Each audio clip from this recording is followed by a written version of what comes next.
Today we're gonna be showcasing a low fade, and then my boy Corey is gonna take over and do the shear work and do a crop on top. I hope y'all enjoy, and let's jump right into it. So I got the number 4 guard, lever completely closed, using the comb to help push that hair down. I am releasing pressure as I'm approaching the occipital, just because I don't want to go too high. Again, this is just debulking, not really trying to make it any kind of guideline here.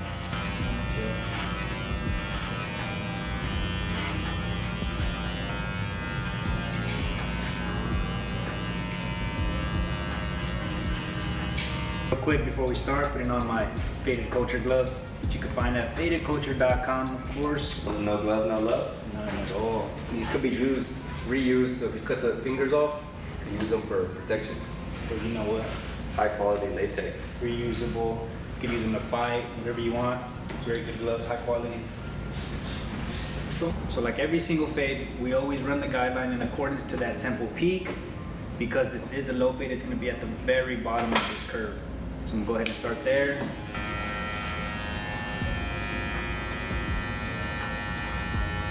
Come back and refine it. Now I'm using just a corner of the clipper.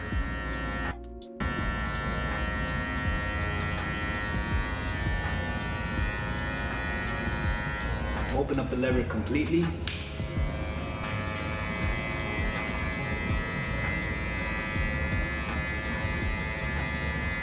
Again, just going up about a finger's width, making sure that I'm consistent and that this guideline is running parallel to the one underneath it.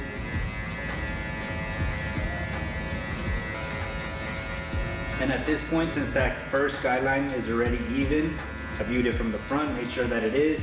Now I can just go ahead and follow this one, just staying in that finger's width, and it'll end up even on the other side. Now leaving the clipper in that open position, I'm gonna go ahead and slap on the 1 guard and just continue the same process.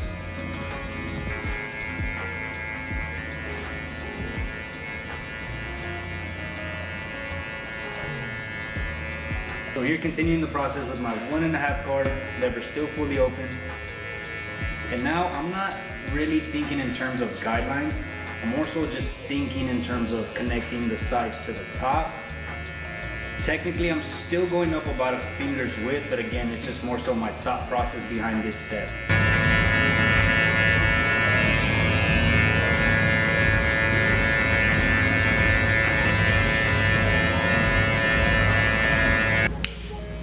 Now I got my number 2 guard, lever still fully open.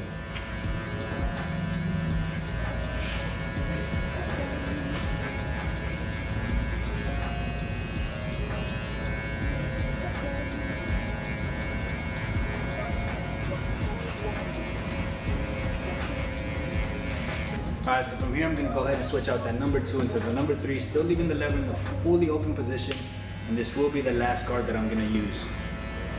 From here I'm just going to go ahead and use thinning shears over comb, just to finish connecting. But even then I might come in at the very end and do any more connecting than I need to. I want to see how this styles in first, and then just do any touch-up work at the very end. That first one that we created with the lever closed, the second that we created with the lever open. This one's real faint, so we're not gonna focus on that yet. We're gonna go ahead and just focus on these bottom 2, starting with that top one.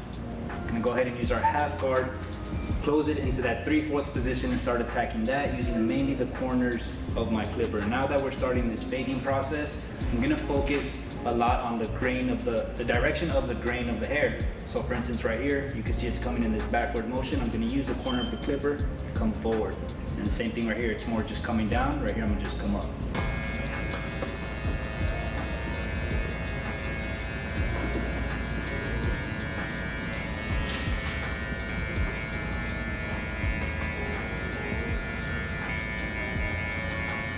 Make it look too easy.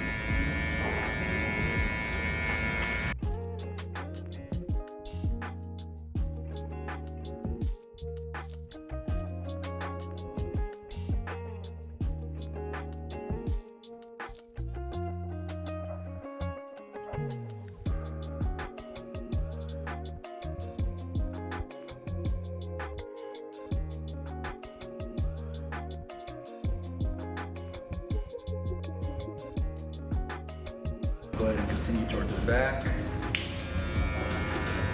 And one thing I do like to do is we go over the full steps, and I'll come back at the very end and do any detail work.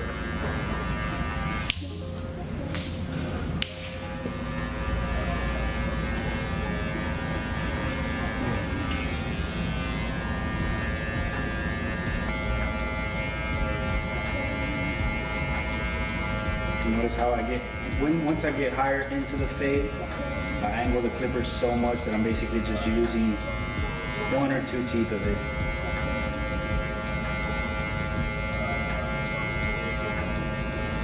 Alright, so from here I'm going to focus on that first line that we made using our 3-step process, starting with the lever fully closed, then halfway, and then fully open. So just like I mentioned, now I have the lever closed.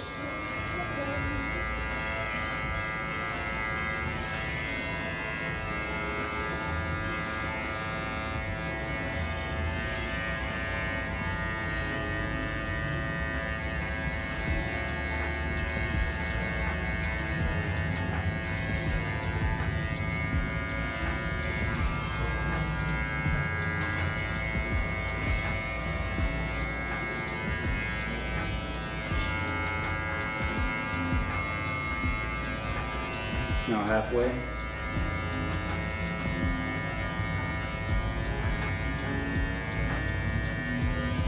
Then fully open.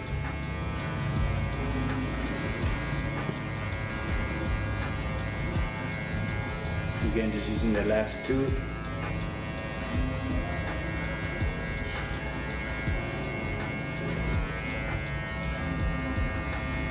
I always start with the last tooth because it prevents taking off more than I need to, and then from there, if I know that it's not cutting as much as I want it to, just lay more of the clipper down. And then from there, repeat that same 3-step process.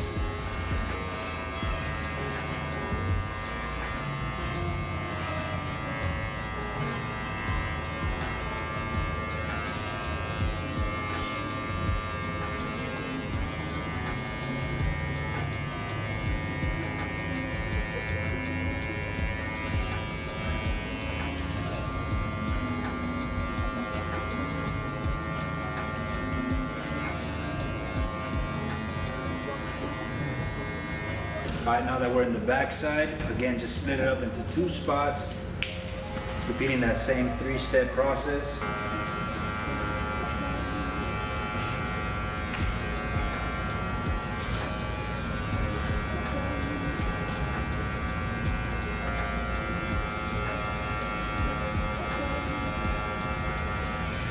And finally, fully open.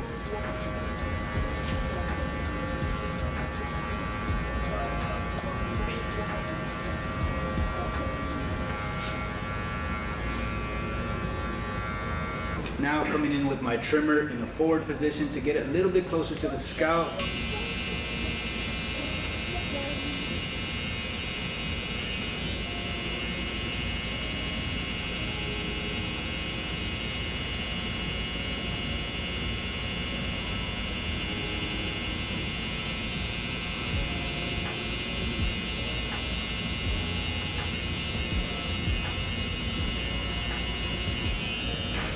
Alright, so now as I remove that bottom hair, you'll notice that faint line that's left, that was created again by using that trimmer in the forward position. We do have a video on how to zero gap trimmers and clippers, in case you haven't already watched that. There is a proper way to do it. You don't want to overly gap them because it will scratch the client.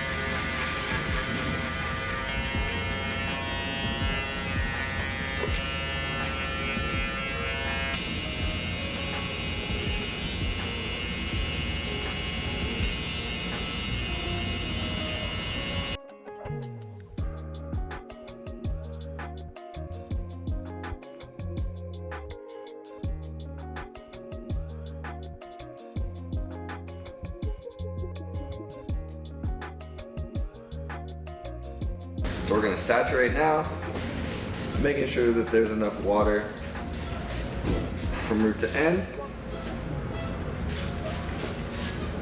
And now we're going to take our product, okay? We're going to go ahead and distribute that product in our hands. We warm up the product to emulsify the product to where it's easy to work through the hair.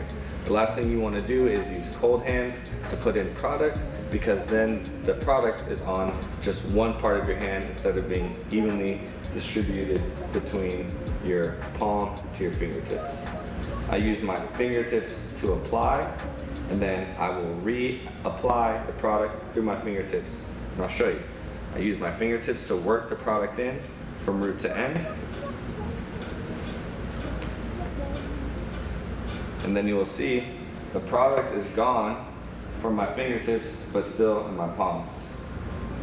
So now I'll re-rub my hands together and get product distributed out from my palms to my fingertips again. And that's a way to make sure that you don't have too much product clumped up in one part of the head. And finally, once I have it distributed from root to end, I'll finish off what product is left in my palms. Now I'll use a styling comb. Normally whenever I'm using a styling comb, it's a wider tooth comb or the wide side tooth of the comb that you have provided to you, however you want it to go. There's a wider one right here for you, I don't know if it helps. Yeah, that's good. Just put it on the other side. And now this is whenever you get a chance to just take a step back, look at your haircut from all angles.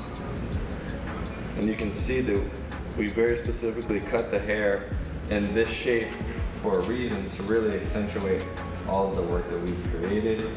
And you can really utilize all the texture that you created on the top by using this cutting technique. The reason why we cut from root, from longest length at the top to shortest length on the side, is that's the way we can preserve these corners and create a nice square shape on the top here. The reason why I love the shear work and why I'm so glad that we didn't clipper over comb is because a lot of the weight that we're using to be pushed forward to create the style would be gone if we were to just clipper over comb a lot of that hair off, which is what we normally see. But I think that using this technique allows you to use that weight to your advantage and create something like this, which is what a lot of people like to see and try and recreate.